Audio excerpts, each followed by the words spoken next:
কেডা মারছে আমার আব্বারে? কেমনে মারলো? গুলি করছে? ঢাকা বিশ্ববিদ্যালয়ের 2018-19 শিক্ষাবর্ষে শিক্ষা ও গবেষণা ইনস্টিটিউটের ছাত্র শাহরিয়ার আলমের পিতার এই কান্নাজড়িত প্রশ্নে ভারী হয়ে আসে ঢাকা মেডিকেল।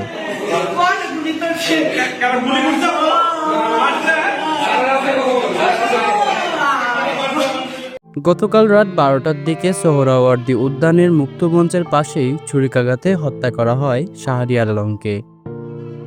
শাহরিয়ারের সহপাঠী রাফি জানায়, শাহরিয়ার মুক্তমঞ্চের পাশ দিয়ে মোটরসাইকেল চালিয়ে যাওয়ার সময় অন্য একটি মোটরসাইকেলের সাথে ধাক্কা লাগে। এ নিয়ে দুজনের মধ্যে বাকবিতণ্ডা ও ধস্তাধস্তি হয়। পরে অজ্ঞাত 7 থেকে 8 জন এসে ধারালো অস্ত্র দিয়ে এলোপাতাড়ি ছুরিকাঘাত করে ঘটনাস্থল থেকে পালিয়ে যায়। গুরুতর অবস্থায় তাকে উদ্ধার করে ঢাকা মেডিকেলে নেওয়া হলে দায়িত্বরত চিকিৎসকরা তাকে মৃত ঘোষণা করে।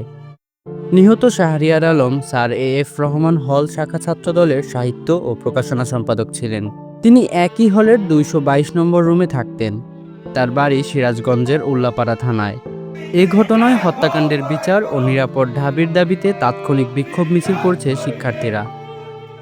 রাত 2টার দিকে ক্যাম্পাসে ওই মিছিলে এই হত্যাকাণ্ডের বিচার ও ঢাবি উপাচার্য ও প্রক্টরের পদত্যাগের দাবিতে আজ ক্যাম্পাসে বিক্ষোভ মিছিল ও সমাবেশের আয়োজন করেছে ছাত্রদল।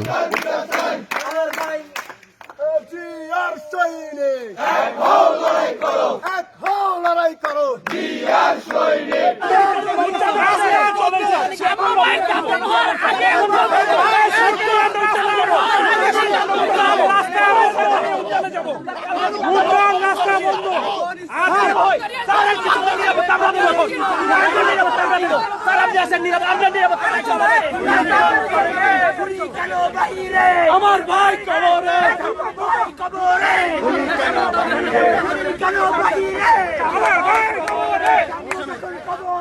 এবাদুর রহমান নয়ন, মানবিক বাংলাদেশ।